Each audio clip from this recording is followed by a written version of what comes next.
panistas. Por eso le digo yo a Xóchitl Gálvez y a Damián Cepeda que pues sí son muy exitosos, pero en su extremismo. Cualquier cosa que tenga que ver con López Obrador va a ser algo ultra funesto, terrible para ellos, y generan estos discursos que después comparten sus voceros, a los que yo considero pseudointelectuales impuestos, y por eso le quiero dar la bienvenida en estos momentos a Violeta Vázquez Rojas, lingüista, investigadora, columnista del Chamuco. Violeta, muy bienvenida a tu espacio.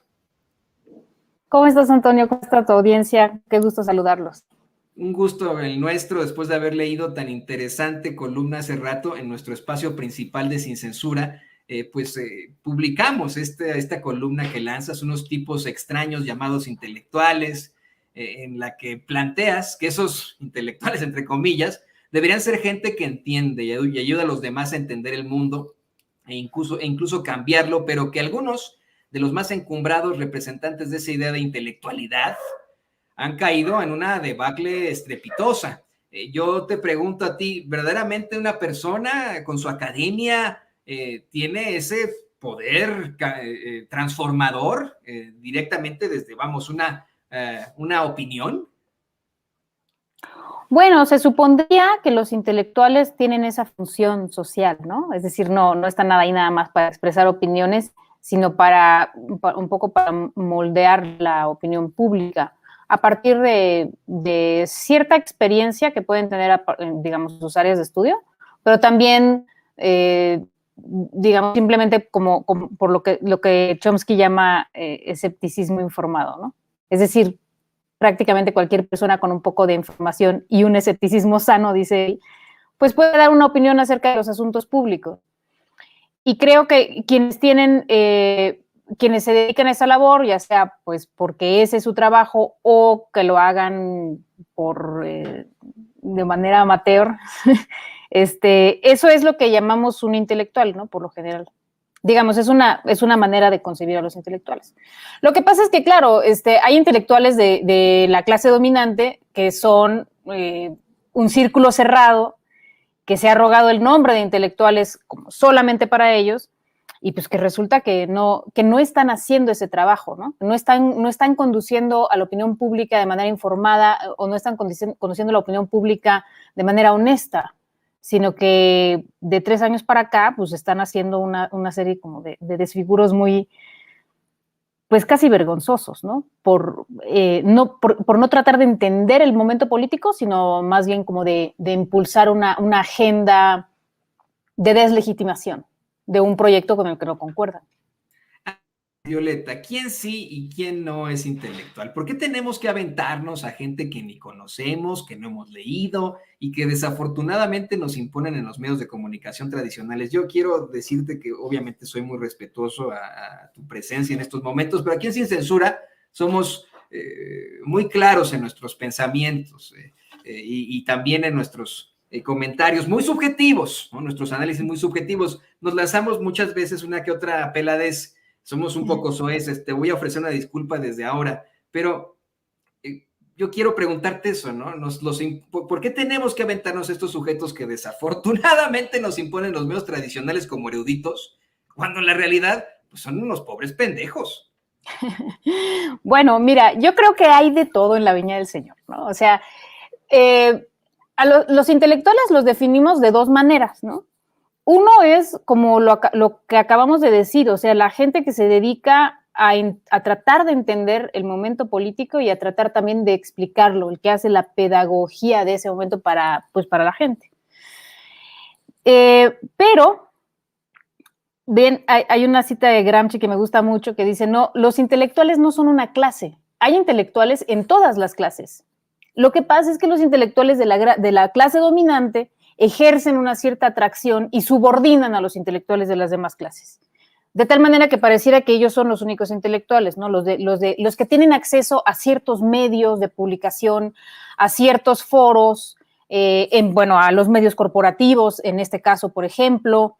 Entonces pensamos que esos son los intelectuales, ¿no? Los que han sido, digamos, los cercanos a las élites culturales durante muchísimas administraciones y que se han beneficiado, por supuesto, de pues también de dinero público y de otras prebendas, ¿no?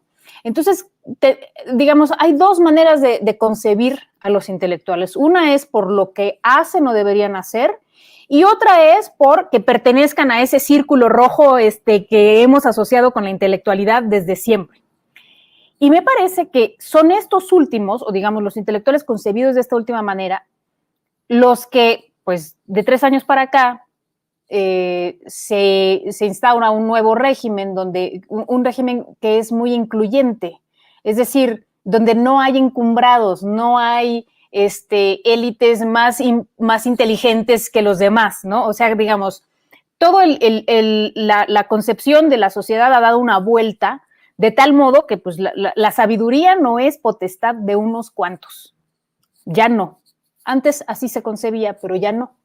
Y ese es parte de uno de los cambios culturales más evidentes que estamos viendo. Entonces, claro, en esa nueva concepción, en el que, bueno, o sea, hay intelectuales en todas las clases y hay intelectuales con todo tipo de interlocución, este grupo del círculo rojo, de la élite cultural, pues no solamente ya no son los únicos a los que la gente voltea a ver para una explicación de lo público, sino que además ellos mismos están haciendo un ridículo de su persona, ¿no? O sea, todas estas exageraciones, estas comparaciones, las analogías que sacan que no tienen ni pies ni cabeza, donde empiezan a decir que estamos en un régimen fascista, que ya murió la democracia, que el golpe de Estado, o sea, a la gente le dan risa. Yo tenía un maestro que decía que no hay fracaso más rotundo para un movimiento que el que en lugar de simpatía provoque risa. Y yo creo que muchos de ellos eso es lo que provocan, o sea, provocan como pues, entre risa y pena ajena. Ese tipo de cosas, es decir, no, pues podrían haber sido más cuidadosos y no hacerlas. Pero, o sea, las escriben, las firman, las publican y luego no las pueden defender y se desdicen, pero pues ya está ahí publicado, ¿no? Lo que escribieron. Entonces, bueno, creo que hay dos maneras de concebir a los intelectuales. Una, digamos, por las personas que típicamente se declaran así, y otra es por la actividad que se supone que deben desempeñar en una sociedad. Y lo que estamos viendo es que, sí. No, perdón que me interrumpa, Violeta, pero es tal vez el nombre que les han dado precisamente en los medios de comunicación tradicionales, en este culto a la personalidad que les generan en los medios de comunicación tradicionales, que se pueden dar el lujo de, a sabiendas de que están en lo incorrecto, de decir que, por ejemplo, por un acuerdo, México está en pleno golpe de Estado, como Denise Dresser, ¿no? En hacer un comparativo, por ejemplo, del conflicto del CIDE, que ha sido clasificado por muchos como una situación verdaderamente clasista, con el gran movimiento del 68, histórico para nosotros como mexicanos, y por supuesto, una barrabasada terrible, una pifia espantosa como la que se aventó el supuesto poeta Javier Sicilia, de comparar a un presidente que, insisto, no estoy yo defendiendo al presidente, no lo hago como con algún tipo de favoritismo, así simple y sencillamente, en un presidente de izquierda, llegado del pueblo en efecto, que tiene una ideología completamente distinta a la de la ultraderecha, al fascismo, de comparar a López Obrador con Hitler.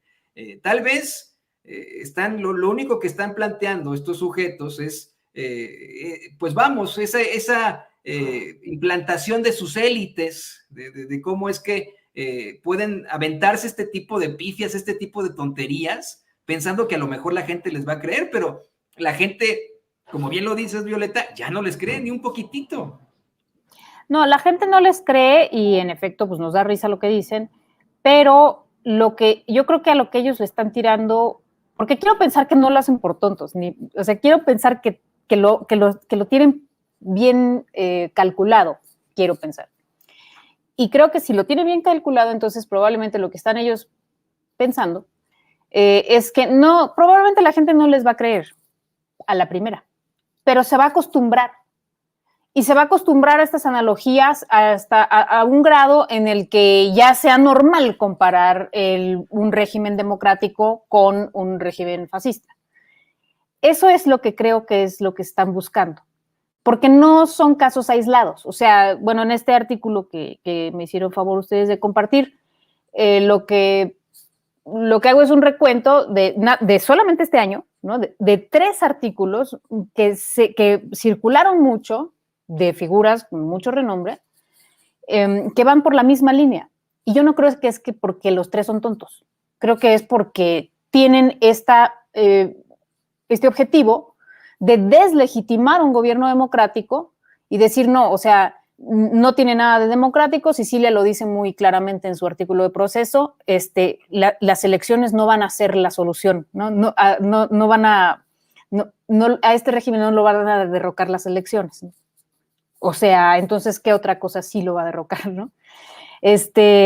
Y me parece que esa es la idea detrás, ¿no? O sea, como tratar de subrepticiamente empezar a implantar una idea de que este gobierno no es legítimo, de que el apoyo del pueblo, pues sí lo tiene, pero pues es una manipulación, es una psicología de masas, ¿no? Como diría ese deplorable artículo, de modo que pierda legitimidad la voluntad popular.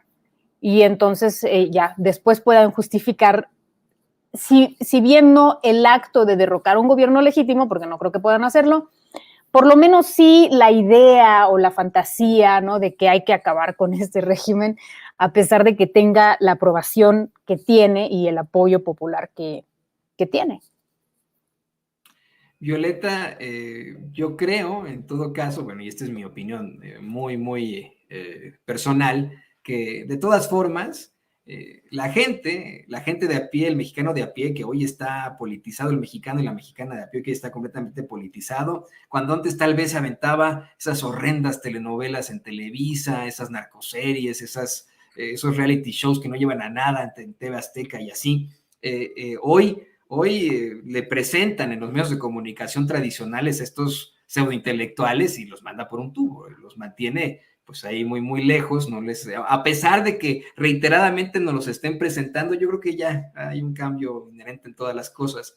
En todo caso, escuchan el análisis de Violeta Vázquez Rojas. Y te agradezco muchísimo que te hayas conectado con nosotros, sabemos que tienes una agenda muy apretada. ¿Por qué no nos compartes tus redes sociales? La gente quiere ponerse en contacto contigo, quieren seguirte leyendo, tienen muchas preguntas para ti. Muchas gracias. Soy Violeta BR con V chica en Twitter.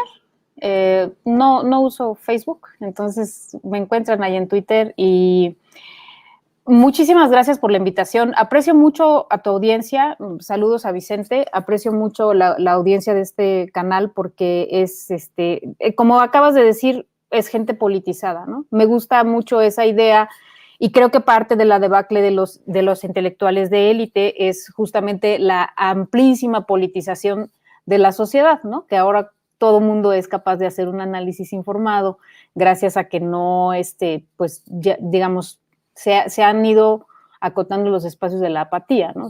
La gente está más involucrada en la vida pública y eso la hace pues más crítica y más escéptica. Entonces eso lo aprecio mucho de esta audiencia y te agradezco mucho la invitación.